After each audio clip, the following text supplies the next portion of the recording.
Imagine que agora chegue um mago na sua casa e te dê a possibilidade de viver para sempre.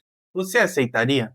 Ou talvez você acharia muito chato, frustrante e até aterrorizante viver para sempre e ver todas as pessoas à sua volta sofrerem e morrerem. Mas quando Jesus diz que quem crê nele vai ter a vida eterna, é a mesma coisa? Oi, eu sou Isaac e hoje vamos falar sobre vida eterna e o que Jesus quis dizer quando prometeu essa vida.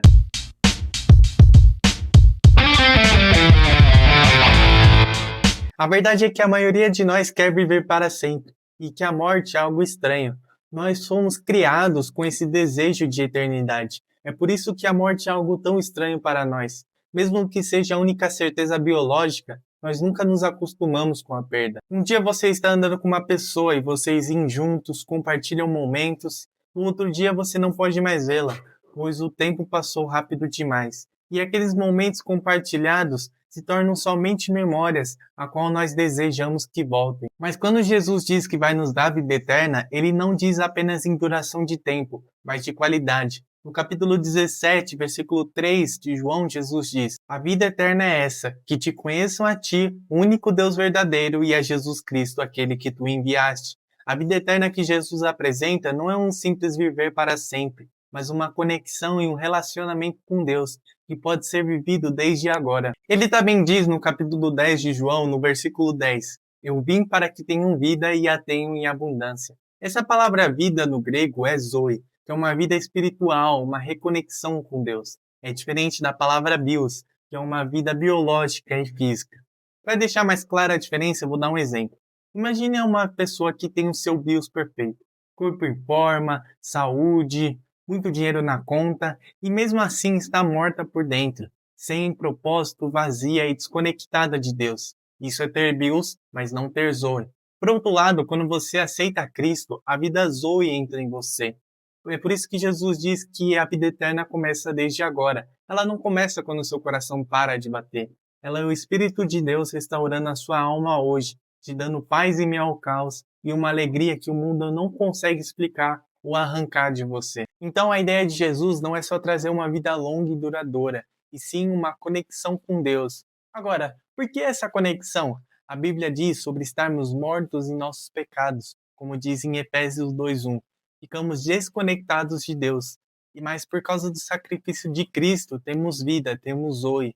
Como diz em João 3,16, ficamos conectados com Deus. Mas como será essa vida quando Jesus voltar? Não sabemos por completo, mas a Bíblia nos dá alguns parâmetros. A Bíblia fala que ele vai criar novos céus e nova terra, sem dor, sofrimento e sem pecado, onde ressuscitaremos e teremos um corpo glorificado. Imagine um mundo onde não haverá dor, sofrimento, um mundo sem hospitais, sem cemitérios, onde a morte não existe. Mas não podemos cometer o erro de achar que a vida eterna é apenas uma recompensa para o futuro, algo que você só recebe depois que você morre. A Bíblia nos ensina um conceito chamado de o já e o ainda não. O que isso significa? Significa que a vida eterna tem duas fases. A primeira fase é o já, quando você se arrepende e entrega a sua vida a Jesus. Então a vida eterna começa dentro de você e você tem acesso à paz de Deus, estando reconciliado com o Pai e desfrutando da vida Zoe. A segunda fase é o ainda não, que é a consumação de tudo isso, a cura total do corpo, a nova terra, que só vai acontecer quando Jesus voltar. Agora, o que isso muda na sua vida hoje? A verdade é que ter a certeza da vida eterna muda completamente o jeito que você enxerga a sua vida no seu dia a dia. Paulo diz em Colossenses 3, versículo 2 e 3: Pensai nas coisas de cima e não nas que são da terra, porque morreste e a vossa vida está escondida com Cristo em Deus.